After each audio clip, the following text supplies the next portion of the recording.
conversar a fondo de este tema con un exdiputado salvadoreño y analista, Jorge Villacorta, que se enlaza con nosotros, entiendo, desde El Salvador.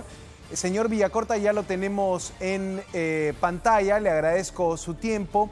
¿Cuál podría ser el balance desde el inicio del estado de excepción que decretó el presidente Bukele en El Salvador?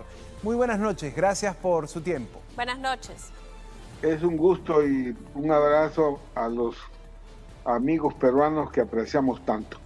Yo considero que lo que dijo la presidenta se traduce que a grandes problemas hay que hacer grandes soluciones, esto puede entenderse, y lo que la presidenta dijo que son fenómenos distintos, con algunas connotaciones, pero diferentes El Salvador, de Perú o de cualquier otro país. Aquí estos grupos surgieron en los guetos, así los califico yo, de Estados Unidos, de Los Ángeles, de Washington. Así surgieron estos grupos que salieron de aquí a buscar futuro en Estados Unidos y luego fueron deportados. ¿Por qué? Porque allá cometieron crímenes al organizarse allá en esas pandillas. Eso vino aquí y cayó definitivamente en terreno abonado por hogares disfuncionales, por la gente que se ha ido, padres y madres que se van a Estados Unidos, los muchachos con las abuelas en zonas muy marginales, sin servicios, etcétera, y eso se vuelve un caldo de cultivo que generó que grupos de jóvenes pasaran de eso a convertirse primero en pandillas o maras, pero cuidado, después fueron más allá y son realmente crimen organizado. Esa es la realidad. Frente a eso, la Corte Suprema de Justicia anterior lo calificó de terrorista, no el gobierno de Bukele. El gobierno de Bukele así hace la aplicación, no es fácil. Primero necesita otros jueces que obedezcan las indicaciones del presidente, necesita otra Corte Suprema de Justicia y Constitucional para que soslayen el tema constitucional según las decisiones del presidente, y un régimen de excepción para quitar los derechos fundamentales de circulación, de derecho a defensa, etcétera. Y el otro tema es que mete al ejército a cumplir funciones de seguridad, y a la hora de las capturas les pusieron cuota. Debían de capturar 500 cada día o algo por el estilo. Si no llenaban la cuota, agarraban lo que iba pasando a cualquiera, y ahí después se averigua y no lo lleva. Los soldados le tiraban eso a los policías y los policías simplemente a la cárcel.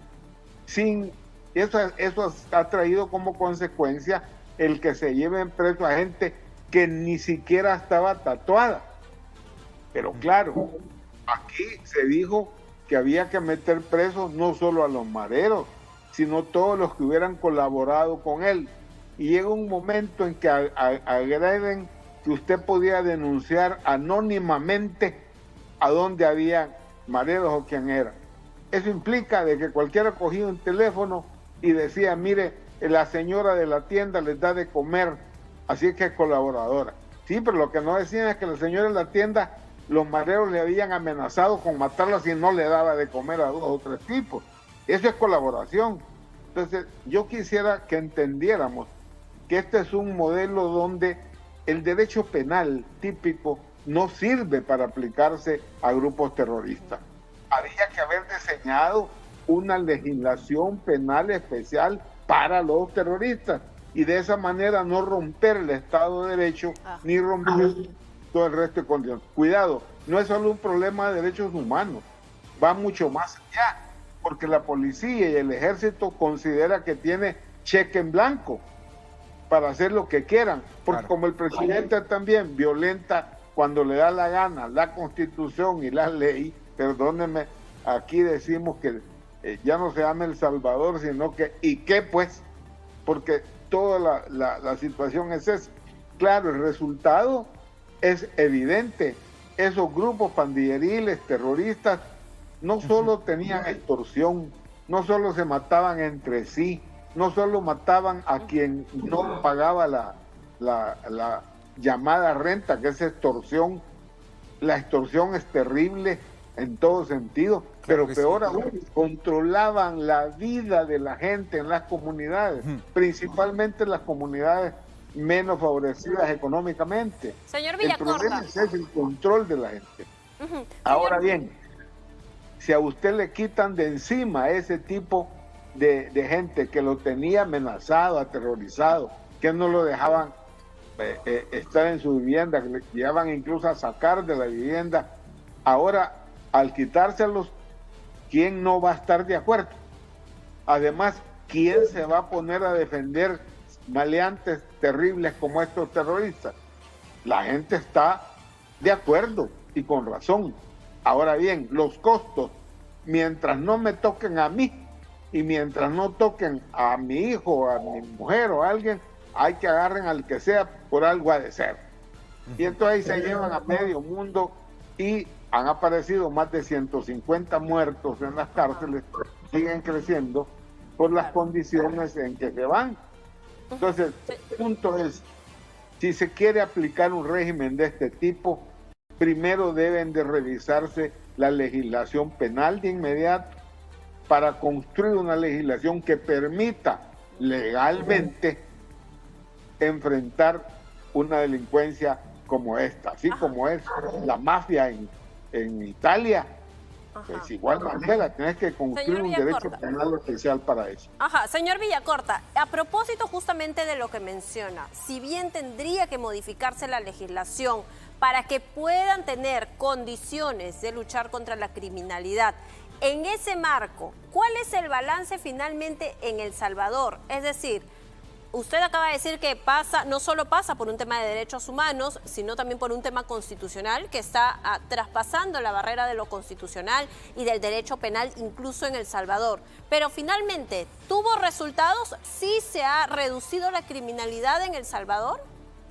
Definitivamente que sí. Si tiene usted 70,000 personas presas y se dijo que ese era el número de los mareros, y si en medio de eso también ha llevado a los supuestos colaboradores y a gente inocente, acaban de decir que han soltado a 7,000 personas, o sea, el 10% dicen que lo han soltado, dicen porque no hay forma de probar nada, porque no dan información precisa. Pero la gente, el ciudadano común, ya no tiene encima la mara, aquellos que eran afectados de manera directa, y algunos que no nos afectaba de manera directa e incluso indirecta, clases medias urbanas, en grandes centros urbanos, pues simplemente, claro, nos parece muy bien que hayan desaparecido esta gente que tenía aterrorizada a comunidades. Pero insisto, el control de la vida, porque esa gente administraba justicia en las comunidades. El Estado no estaba allí, había desaparecido. Eso se ha resuelto con este método, pero que tiene unos costos colaterales. Otra cosa, si a alguien lo capturaron y después se muestra que es inocente, no tenía que ver, sí, pero perdió el empleo, sí, pero ha perdido su negocio, sí, pero no pudo haber dejado su esposa, sus hijos mal, ¿quién indemniza a esta gente? No sería el Estado el responsable de que frente a habérselo llevado ilegalmente indemnice eso. Entonces, si van a hacer un programa de ese tipo, preparen eso, pero no solo eso. Y esa gente que está presa no tiene también la posibilidad de rehacer su vida y prepararse para que esa gente en el futuro, 15, 20 años después, según la pena, pueda reinsertarse en la sociedad. De eso no se está haciendo absolutamente nada. Claro, señor Villacorta, nos está usted dando la perspectiva de algo que por un lado es positivo, pero por otro lado también tiene algunas situaciones que podrían mejorarse, ¿no? Ya nos dice, hay consecuencias, hay inocentes que caen en estas redadas, hay personas a las que se les arruina la vida tratándolos como terroristas, pero que no han recibido un juicio justo o no han tenido un derecho a la defensa. En general, también lo que parece encaminar al presidente salvadoreño hacia una crítica internacional puede ser este ánimo o este perfil que se califica de autoritario. Sepa usted que en el Perú hemos sufrido, digamos, gobiernos autoritarios, y cuando el país ha querido entrar en una situación de democracia, siempre ha estado el mal recuerdo de un régimen que, por ejemplo, no respete la separación de poderes, que, por ejemplo, se meta a tallar con la judicatura, con el poder judicial. Entonces, eso también es parte del análisis, ¿no? ¿Qué me puede comentar, por ejemplo, sobre las aspiraciones del presidente Bukele de perpetuarse en el poder, de quedarse en el poder por un nuevo periodo? ¿Cómo recibe eso la ciudadanía? La ciudadanía nuestra, desgraciadamente, no tiene una cultura democrática, porque no tenemos historia larga de democracia. Nosotros tenemos elementos democráticos en construcción a partir de los acuerdos de paz en el 92. Son 30 años en que se creó una institucionalidad. El presidente llega y elimina toda esa institucionalidad o simplemente la hace que no funcione y no opere. No funciona. ¿Por qué? Porque como todos los gente autoritaria como él, la idea es, mire, conmigo empieza la historia. El Salvador comienza ahora, en todos los sentidos. La reelección es inconstitucional. Hay ciertos artículos que lo prohíben. Bueno, uno de ellos dice que ninguna persona puede continuar un día más en el poder cuando entrega. Yo le pregunto a usted, el señor Bukele, si gana, que va a ganar con todo lo que tiene, ¿es otra persona el 1 de junio cuando asuma? ¿O cómo coincide con el artículo de la Constitución que dice eso? Así por el estilo le puedo mencionar 7 más. Entonces, pero no es solo eso, el régimen de excepción ya lleva más de un año y sigue, y no tiene 70,000 muertos, presos, y que no eran esos los que hacían el daño, y no la gente dice que ya no hay maras en su presencia. ¿Por qué sigue con el régimen de excepción y va a llegar a las elecciones con eso y continuar? A mí me parece que ya se está usando de otra manera. ¿Es una plataforma política, diría usted? Entonces va más allá del uso estrictamente pandilleril y entra en un problema con la democracia. Claro. Interesante lo que nos comenta. Gracias a todos los que están conectados. Estamos con Jorge Villacorta desde El Salvador, politólogo, exdiputado también, que nos está comentando la situación de ese país, la situación que resulta interesante ver los resultados, o sea, digamos, cuán eficaz ha podido ser la lucha contra la delincuencia, pero también con algunos puntos por corregir, por mejorar, y los cuestionamientos a un perfil autoritario de Nayib Bukele, Katia. Claro, y finalmente no siempre el fin justifica los medios también cuando se trata de vidas humanas, ¿no? Sobre todo de vulneración a los derechos humanos. Eso es el punto, me parece importante lo que usted dice. Definitivamente el problema se ha resuelto en la presencia de las maras, pero el origen económico-social, el origen cultural de eso, perdone, eso no se ha resuelto, eso está latente. Entonces, vamos a seguir manteniendo este régimen de excepción per secula seculorum para sostener esto. Se vuelve insostenible frente a la violación permanente, no solo de la Constitución, que no sea de las leyes, y el abuso que hacen los cuerpos de seguridad y el ejército, la policía, pues, nacional, civil y el ejército, que simplemente consideran que están autorizados para hacer lo que les da la gana. Ahí es donde yo creo que las medidas que se van a tomar en otros países para un régimen de este tipo debe de tener también los seguros para parar los abusos de las mismas autoridades. Claro. Y que entiendan que no es que le da libertad de hacer lo que le da la gana. Y los derechos que se conculcan por un régimen de excepción son algunos, no son todos. Aquí claro, solo son 3 o 4 los que están limitados por la ley, pero el ejército y la policía, para ellos no existe ninguno de los derechos. Ajá. Me explico, o sea, creo yo que este régimen funciona y debe de tenerse en cuenta que hay diferencias cuando estas pandillas están relacionadas con el crimen organizado o con narcotráfico, como el caso de México. Esa es otra cosa.